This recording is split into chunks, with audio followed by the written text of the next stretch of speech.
Здравствуйте. Давненько не было у нас в роликах дам, прекрасных и не очень. И вот сегодня пойдет речь об удивительной певице-гитаристке, лидерше группы американской Hale Storm. Это Элизабет Хейл, или Лиззи, как ее называют, Хейл. Немножко фамильярно, но в рок-н-ролле, в рок-культуре это приемлемо, это даже приветствуется. Лиззи Хейл.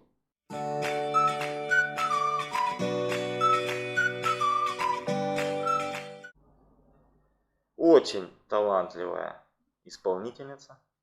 Родилась она в 1983 году в небольшом городке в штате Пенсильвания, это Соединенные Штаты. С детства ее влекло к музыке, музыкальным инструментам. Скажу, что брат ее родной, Арджей Хейл, на сегодняшний день является барабанщиком в группе Hailstorm. То есть там такой семейный дуэт. Плюс гитарист Джош Хентингер и басист. Эти люди и формируют группу Hailstorm. Чем группа хороша? Да тем, что это одна из, наверное, сильнейших сегодня групп, скажем так, нового относительно поколения hard and heavy музыки, которая очень плодотворно работает. И скажу вам так, что показатель силы исполнителя – это его гастроли. Так вот, Hailstorm перед самой пандемией в 2019 году провели, наверное, тур гигантский и выступили на всех фестивалях мощнейших. Я вот вам очень порекомендую посмотреть в свободном доступе в YouTube фестиваль Rock and Ring 2019 года. Это в Германии выступление Hailstorm. Но просто как ужаленные, заряженные. Так она спела там. Это просто больше часа идет концерт. Но я вам скажу, зрелище потрясающее. Дама очень эффектная. Обладает шикарными вокальными данными. На сцене буквально истерит. И отдается на 100%. То есть отрабатывает от А до Я. Зрелище на любой вкус. Почему? Группа разнообразная. Она в себе сочетает и ядерные забойные рок-композиции. Есть у нее и балладные вещи. Но я вам скажу, что вот они еще славятся сильнейшими перепевками, каверами ведущих рок-групп прошлого. В числе своих любимых исполнителей, которые повлияли на ее творчество, она называет Джан Джет, Пэт Беннетер, это вы знаете, такие заслуженные тети в роке. И группа Хат, тоже с двумя ведущими девушками. Это вот ее влияние. Но на самом-то деле мы знаем и понимаем, что там все намного сложнее и больше. Потому как она на своих 3 альбомах, у нее есть реанимация, эти называются альбомы, где она исполняет кавера. Так вот, на этих альбомах там и Judas Priest, и AC/DC исполнены так здорово, что я вот не помню, чтобы так Judas кто-то мог классно перепеть, как вот Лиззи Хейл. Здорово спела. Внешность ее для мужиков очень и очень приемлема, мягко говоря. Есть такой журнал Revolver, который пишет о альтернативной тяжелой музыке в основном. Так вот, у них есть категория «Горячие цыпочки». Это привлекательные женщины в рок-музыке. Так вот, Лиззи Хейл регулярно занимает одно из ведущих мест.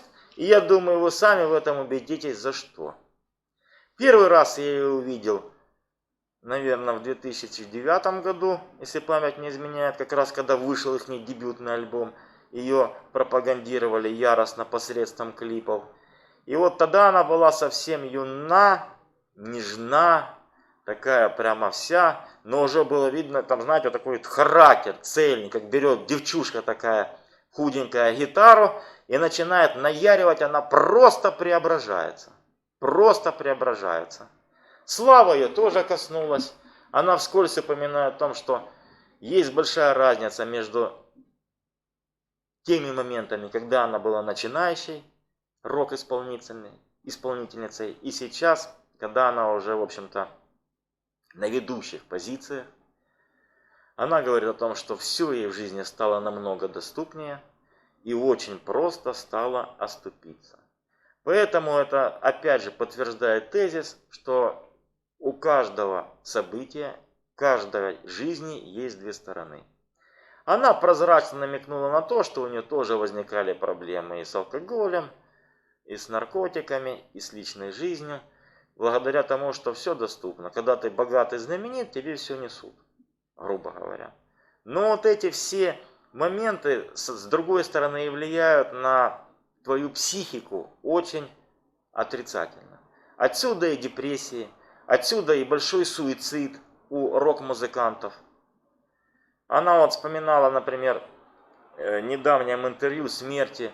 Один за другим умерли выдающиеся вокалисты. Из Линкин Парка, Честер, и Корнелл, и до этого. То есть те люди, которым, в общем-то, ничего не давало повод уходить из жизни, казалось бы. То, что мы видим, это одно: успех, почитание, богатство, признание и т.д. и т.п. А на самом деле это есть всего лишь одна из сторон, или, грубо говоря, это верхушка айсберга. Основного мы не видим, какие там творятся у людей мероприятия сумасшедшие. Последний альбом 2018 года позже не выпускалось, называется Vicious, порочный, дословный перевод. Слушается он на одном дыхании. Как сама Лиззи высказалась, он получился в их дискографии одним из самых тяжелых, роковых, забойных. Я вам скажу, там две вещи просто на улет. Ну, что рекламировать? Послушайте, поинтересуйтесь. Мало того, что картинка будет красивая, так еще и музыка хороша.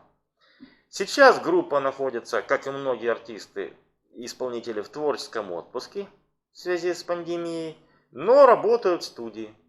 Недавно вышел кавер, заслуживающего уважения, на песню группы The Who, легенд британского рока, Long Live Rock.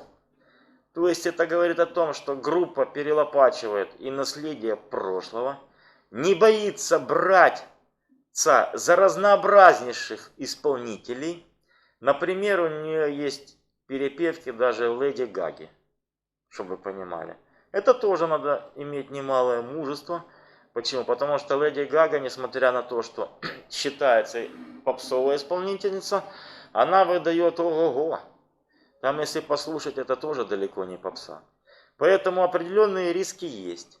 Но опять же, более всего эта группа Halestorm славится своими концертными выступлениями. Так на сегодняшний день работает мало кто. Это я вам утверждаю на 100%. Поэтому я вам рекомендую обратить внимание на эту группу, конкретно на Лиззи Хейл, наслаждаться их творчеством и воспринимать жизнь двояко. Спасибо за просмотр. Всего хорошего.